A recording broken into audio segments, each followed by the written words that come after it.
Hi guys, right, so this is going to be part 2 video on the STV tracker knife from Origin, Kev Origin Knives. And what I want to know is, could you use it for the finer tasks? Could you use it um, as a bushcraft knife? Now obviously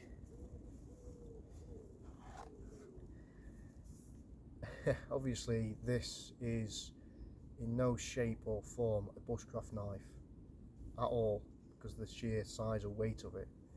However, in all intents and purposes, originally a tracker knife was originally designed as a one-tool option, a one-tool survival,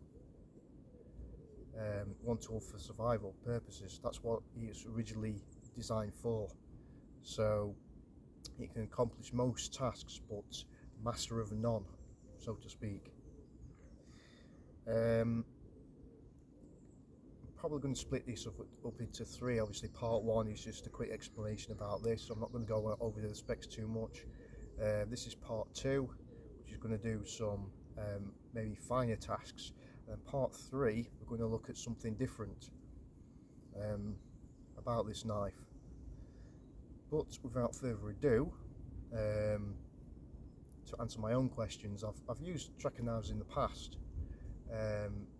in particular Tops knives, and anybody that's used a Tops tracker knife will know that it's really more of a gimmick than anything else. I don't know if you can see me, I'm not too sure. The sun's coming from that direction and I'm getting sick of moving the camera around to find a correct angle, so if you can't see me then I do apologise, but I can see myself, so I can see what you can see, so it should be fine. But yeah, without going off the topic a bit, the Tops tracker knife had its problems, to be fair. The sawback wasn't really good enough, and then they basically come out with, well, it's not really supposed to be a saw, it's supposed to be for notching. I suppose, yes, it can notch. Wasn't very good at it, but it could do that. But I think the original design for it, they probably wanted it to be a saw, but it works as just notching through wood, which I will demonstrate maybe in part 3, which is this tracker knife secret weapon. But if you are stuck on an island somewhere, deserted island somewhere, and you took this with you, this tracker style knife, could you do pretty much everything that you need to do? The only thing I'm not going to cover is obviously skinning game and killing game and things like that. It's not really the channel for that, but that was another thing that this knife supposedly could do. This has basically been, as I said in part 1, it's like a redesign, if you like, of what a tracker knife supposed to be like in the eyes of one of my Scottish friend Alex Mayer, who you can see using this and other tracker style knives on Easygoing Outdoors. He knows a lot more about tracker knives and this particular knife more than I do. And if you want one making, obviously go and see Kevin at Origin Knives, Kevin Cunningham, Origin Knives, and discuss the specs with him, and then he will make you a good tracking knife. Kevin Origin Knives makes some superb knives, really tough knives, and this is no exception. I've got a few of Kev's knives, and they are absolutely superb, pretty much bomb proof. You ain't going to snap this, and this is no exception. You're not going to snap this either. So, as I do with all my knives, I'm going to go through the more delicate side first. So, think this is ash, hardwood. It is a hardwood, but obviously this is only thin.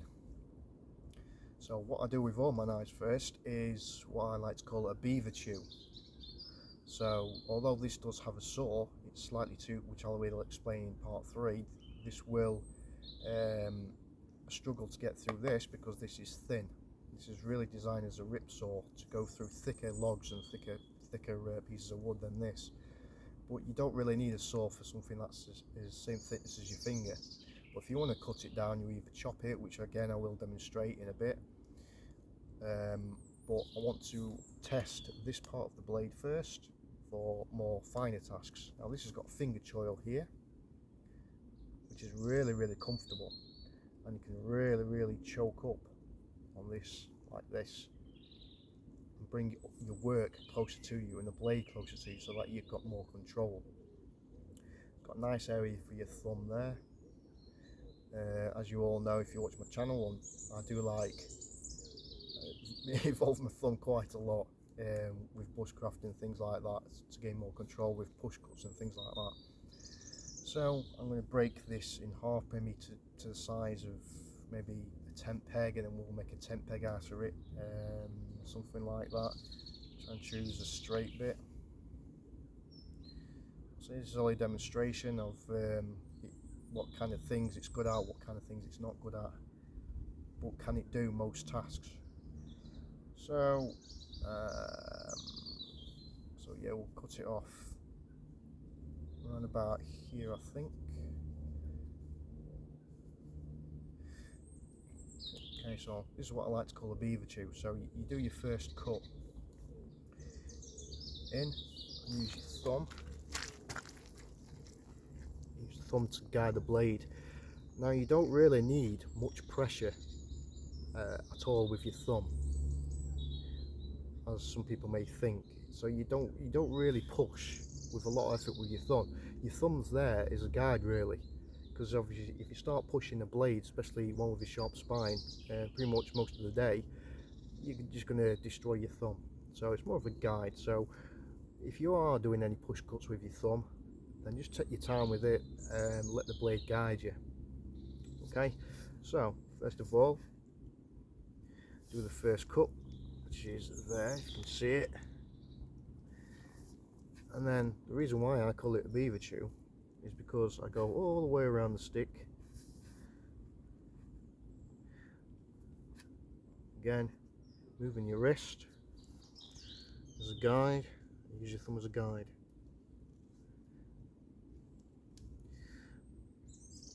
Now I've used this knife. I can't remember if I actually stropped it. I don't think I've stropped it, but it should be sharp enough to do what I'm doing with it today. So we'll see. So go all the way around. That's why I call it beaver chew. So go all the way around. It bites into the wood pretty well. It's really good convex grind this. So sorry, this is a full convex grind on both edges. If I didn't mention that in part 1, now I was mentioning the specs. But yeah, it's a nice day today. The sun's out. I think I've been here since about 9 o'clock maybe, I'm not too sure. It was pretty chilly this morning. Had a lot of frost on the ground, but now the sun's come out. Happy days. So we go all the way around doing the famous beaver chew, and then we just snap it off. As simple as that. It's about as basic as you can get. So yeah, we accomplished that pretty well, which is to be expected. So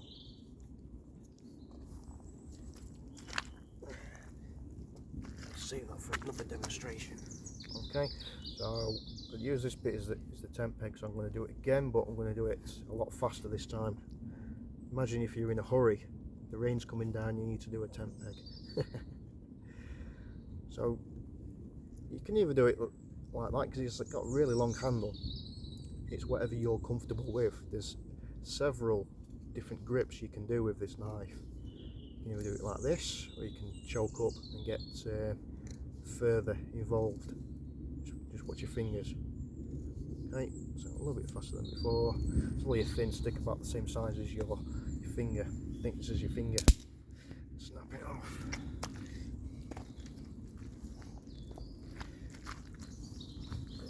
Sit down. Okay, so just get rid of all that crap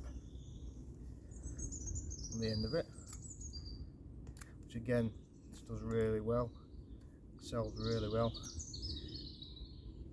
Now finger choils like this, they do come in handy, and I didn't used to get on with finger choils because I like more control, because I'm more of a traditionalist. I'm not really into finger choils, but they do come in handy for close-up work. So like I say, the finger choil on this is really comfortable, so I don't mind it on this one. Okay, so get rid of all the crap on there.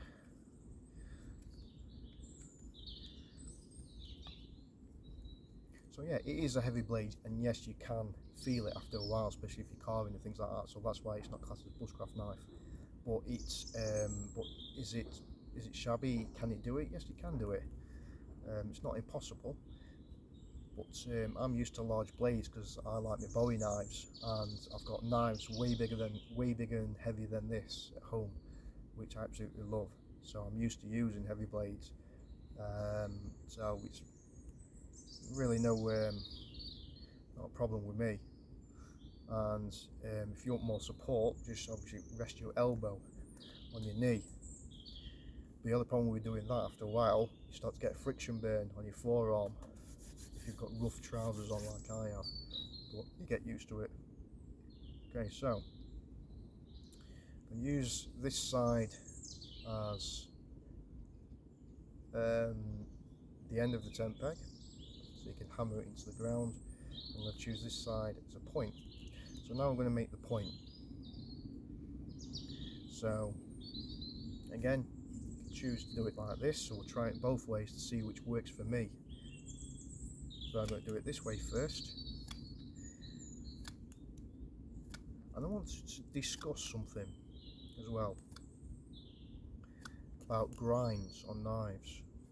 Okay, so a lot of things that get said about different grinds, which I hear quite a lot, which is this being a convex grind. You know, there's a lot of myths out there, a lot of people out there that don't like convex grinds. They prefer Scandi grinds or flat grinds or sabre grinds. But it does help to experiment with different angles, different knives, different shapes, sizes, not just with Scandi grinds. And usually the people that say that they don't get on with convex grinds or it's not as good as Scandi grinds are the same people that are not used to a convex grind, because the angle, the cutting angle is different than it is on a Scandinavian grind, say, which is the most popular grind obviously. So like with any knife, you've got to find the right angle first. Now, a convex grind is way stronger for heavy duty tasks than a Scandi grind. It's a no-brainer really. When it comes to chopping, convex grind is king in my book. But you've got to spend a lot of time with your knives, a lot of time getting used to the grinds of your knife. See what I mean? You can get really close with this.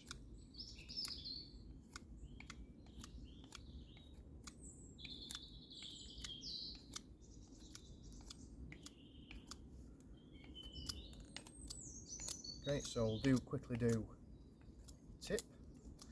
Nothing fancy because I don't want these videos to go on for an hour. So that'll do. A little tip on a small peg. Just get this area done. Okay, so just going to shape the end of this chamfer the edge, so you can easily hammer it into the ground, and it prevents the end of the peg from splitting.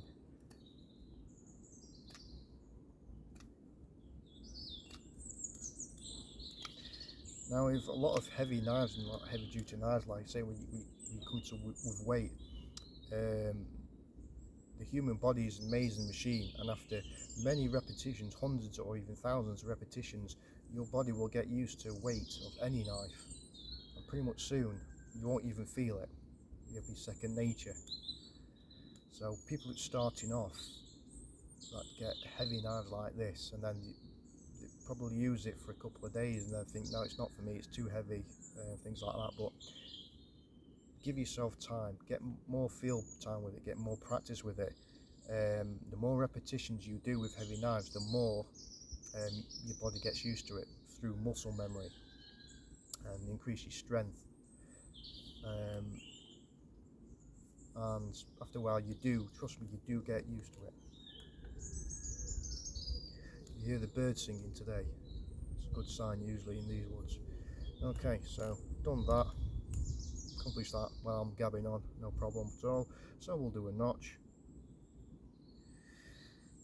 So again, I use my thumb, and I'm going to make a notch by pressing down. And this is where you start to get used to the angles of the knife. Okay, so normally with Scandi grinds, it's like a chisel. So you go along with, you follow the bevel, and that will be your cutting edge. With Scandi grinds, with convex grinds, that's a little bit different. You've got to kind of find the angle yourself, the correct angle. And you only do that by experience and field time. So use your thumb just as a guide.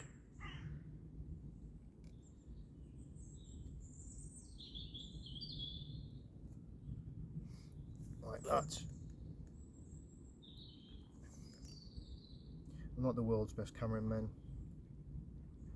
And then follow the notch and remove the material. Okay, so can it do delicate tasks? This is a small twig, so maybe do just a little tent peg or something similar. And yeah, you look at the size of this, and it can do something like this. You know, it's not 100% perfect, but I don't need it to be 100% perfect. I need it to do the job. If you want to really take your time with it, if you're doing bushcraft, then by all means take your time with it, carve it better, even carve patterns in it, it's up to you. But for a quick tent peg, then it just needs to function. And you know, this is, in my book, it's a pass. Can it do with something small and delicate as this? Yeah, of course it can. It takes practice, but you can do it.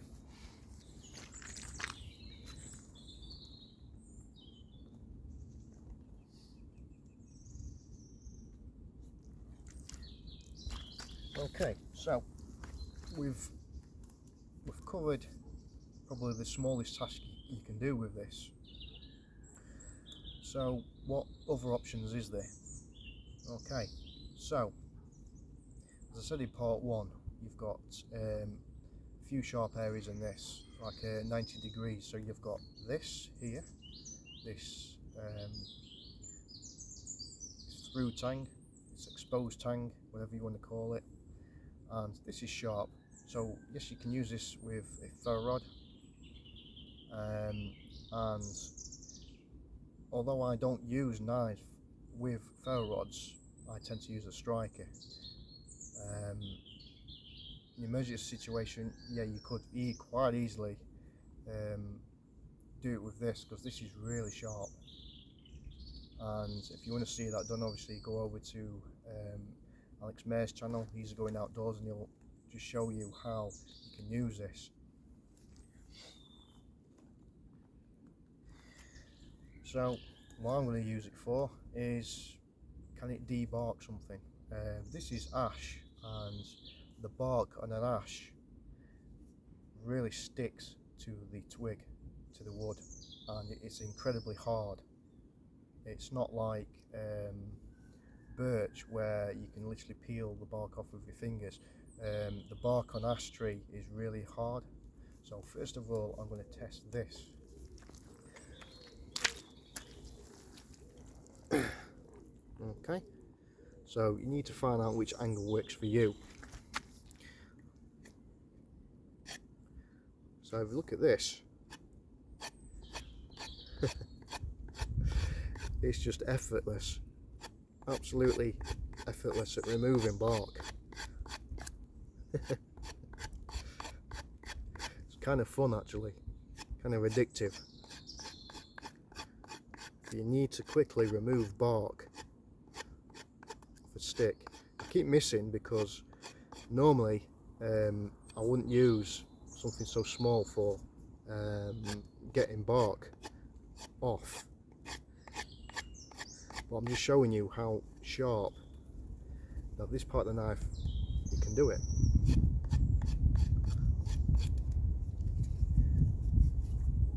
The wind's getting up, I think. So yeah, bark off. I'm going to get some more bark off, but this time I'm going to use this part of the blade, which I'm more accustomed to, more attuned to, because the spine of a knife is what I use, and to me any knife that hasn't got a 90-degree spine, or at least sharp enough spine, is pretty much useless to me. So any knife that I buy or through trade or even retail, if it's not got a 90-degree spine on it or a sharp spine on it, I'll put it on myself if I really like the knife. Okay, so this part of the knife, this bit here, just below the hole, so I can grab it like this. Now this works even better because I've got a lot more control than I have here. It's miles better. I do this pretty much all day long. I mean, just look at this.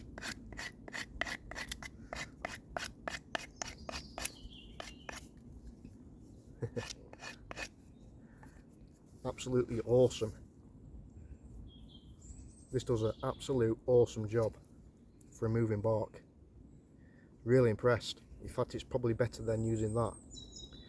But yeah, the spine here, yeah, that's a passing my book, definitely.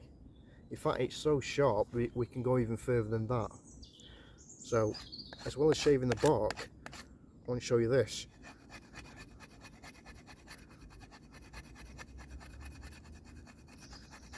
You can go even further and scrape the inner bark, which is the hardest part of the tree. So we've gone straight through the outer bark, this is ash, so it is really tough bark, and we've gone through the inner as well, which a lot of knives can't actually do. But this, yeah, all day long. Unfortunately, me being me, I've not bought a ferro with me today because I'm not making a fire. I had no intention of making a fire today, and I'm in the process of upgrading my fire kit, and so I left my ferro rod at home, which is a bit stupid, but I only live 20 minutes away, so it's not really a problem. So I can't demonstrate the fire steel, the fire rod, the ferrocerium rod, whatever you want to call it. But this, trust me when I say it, this does strike a ferro rod. That does, and this does. And if you want to see that done, then go over to Easy Going Outdoor, Alex's channel, and he'll show you. But if it's sharp enough to debark ash, then it will definitely be sharp enough to do scrape a fire steel, no problem.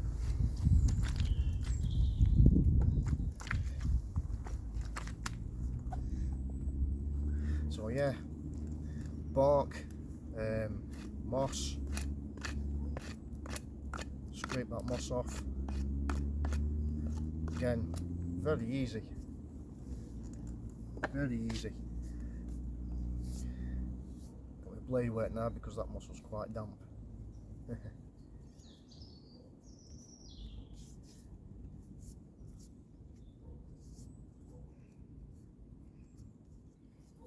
Okay, so what else delicate tasks we can do with this? So we'll go on to feather sticks. We know it can notch. We know it can. You can make a tent peg with it. There's a few ways you can do feather sticks with this, which I'll show you. So, I'm trying to find out the best way of doing this. This is the straighter. It's not going to be a brilliant feather stick. Okay, so find a straight edge first. So I'm just going to plane that edge. Plane that edge a bit to make it as straight as I can.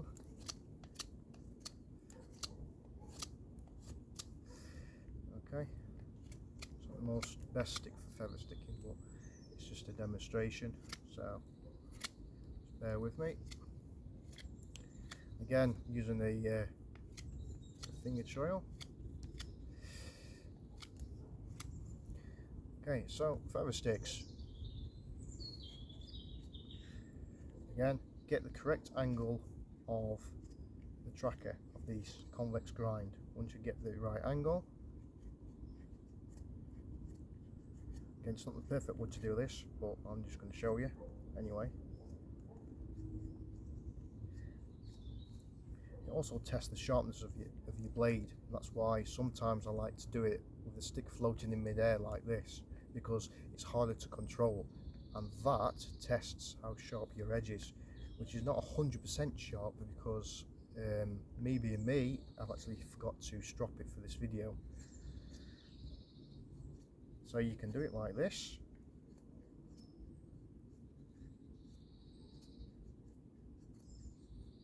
That will be the best feather stick, like I said.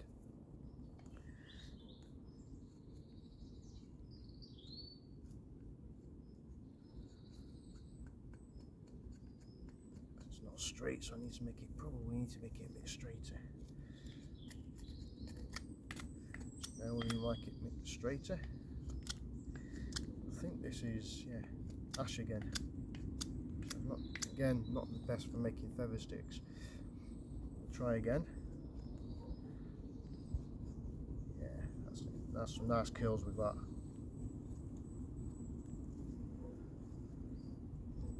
Yeah, there we go.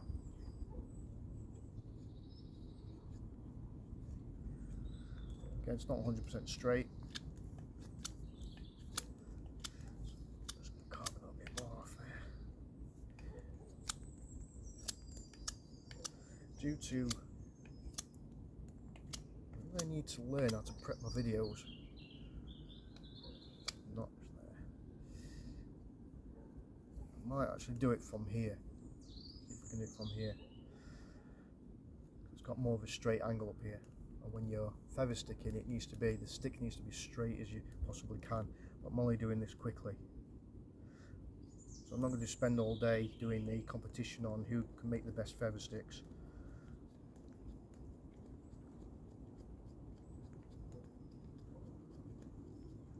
Okay, so with the knife rested on your knee, you can do it this way.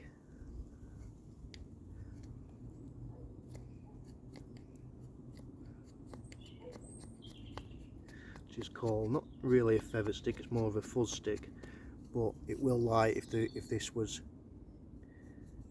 any thinner. Obviously it's just a quick demo for today, but just comes to show that you can do feather sticks with a convex grind and scrape the wood. No problems there at all. Okay, again you can use the leg brace method. So use a stick that is more straight this time. So use your knee as a brace like this, and then pull back. So this is option number 2. Again, I don't usually do it this way. I have in the past, but this is not my preferred way to do it. If you've got a big knife, this is definitely the way that you can do it. So okay, so this is method number 2, which works out really well because you've got more control when you're pulling the stick towards the blade. So the blade is stationary against your leg, so you're bracing it. With larger blades, this gives you a lot more control, a lot more. Again, I'm only doing this quickly. That's called the leg brace, which is a lot better when you're using large knives, like large heavy knives like this. Okay, so using your knee as a brace, again, a lot better feather sticks, because heavier knives you don't really want to be for too long going out here, because your hand's just going to drop to bits, and your forearm, if it's a real survival situation, then you're wasting all that energy, and that energy is going to make you really fatigued in your arm. So a leg brace, or another way you can do it, which I will demonstrate that as well. If I can angle my camera down, again I think Alex demonstrates this on his channel.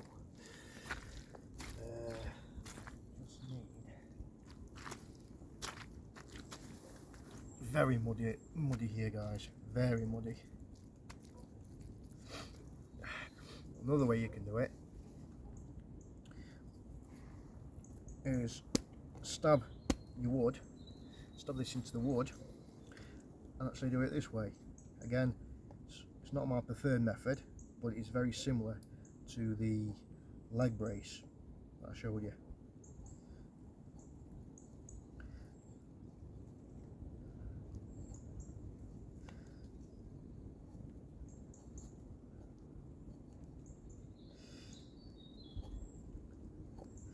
Very hard seasoned ash this is, so it's probably, again, it's not the best stick for doing this. I'm not making excuses, it is actually rock hard, this wood. It's been here for ages. Cut this down a long time ago. But just another way of doing a feather stick is by stabbing your large knife and then drawing the stick towards you. Again, it's another option with a large knife like this. And another way you can do it is, which is quite unique to tracker knives. Reminds me of a piece of wood.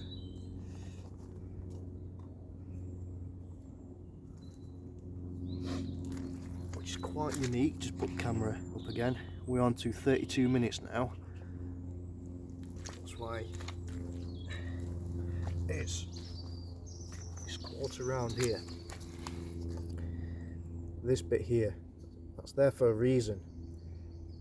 Okay, and you can do really good feather sticks with that. It's quarter round. It's a unique shape that you can find only on tracker knives such as this. Okay, so again, it's not 100% straight, but I'm just going to use this as a demonstration. So brace the stick against your chest. Okay, now when you're doing this, you don't want this knife out here. Your elbow does not want to be out here at all. Okay, so that when you've got a big knife like this, you want as much control as you possibly can. Okay, which means you need to bring everything close to you, like if you're whittling.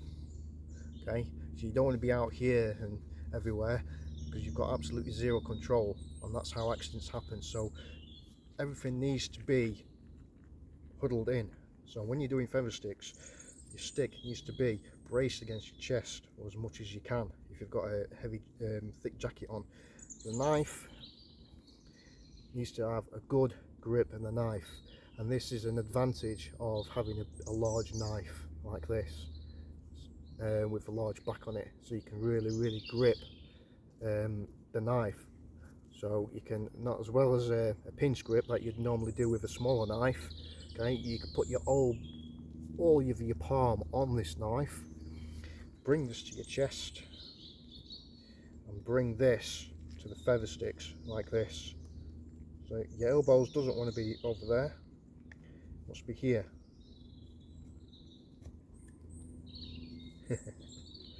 Absolutely love this for feather sticking.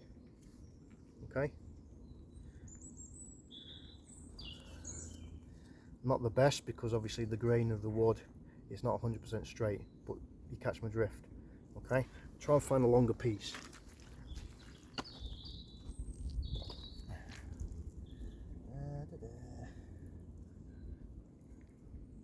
So we'll try it with this ash, which is a little bit more straighter than the oak. So I'll try it. So brace here, like this position, and bring a quarter round towards you.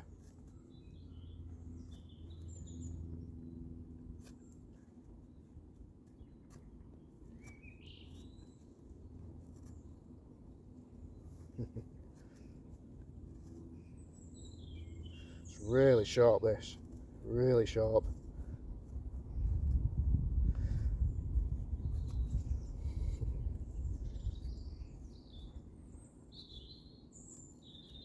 There we go.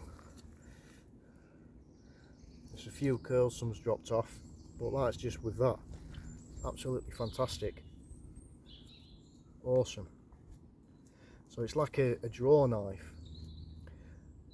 So you go against your wood and just drag it.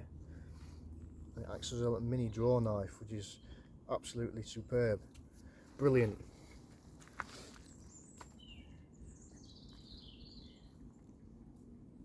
See if we can do it with a stick, just a round stick.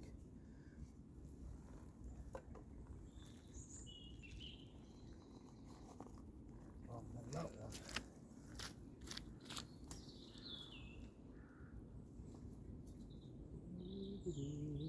Bear with me, guys.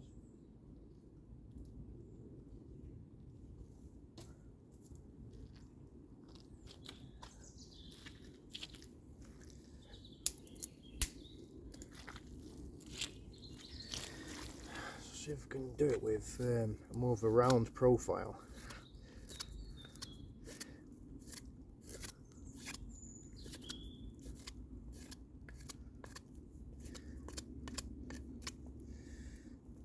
So it's, to use a knife like this, you need a lot of time with it to get used to it. So we'll see with this knife, with this piece of wood, which is straighter than the other one. Yeah. Not as sharp as I would have liked, because again, didn't manage to strop it, and I've been using it quite a bit. Okay, but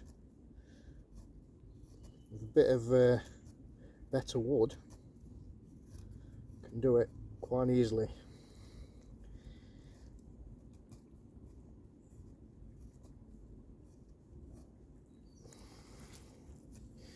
Okay, and there we go. That's using that quarter round right there. Okay, so this video is coming up to 38 minutes. So you've seen me do some small delicate tasks with it. Feather sticks, nearly fell over head first in the mud then. I would have been good on camera. And can it do small tasks? Yes, it can. I'm going to do a part 3 where we're going to do some chopping with it and look at other things that it's designed to do. Okay, so I'm going to stop it there, coming up to 40 minutes now. I don't want this to drag on any longer than it should, and I'm going to make a part 3. So yeah, very impressed with it so far, and I'll see you in part 3.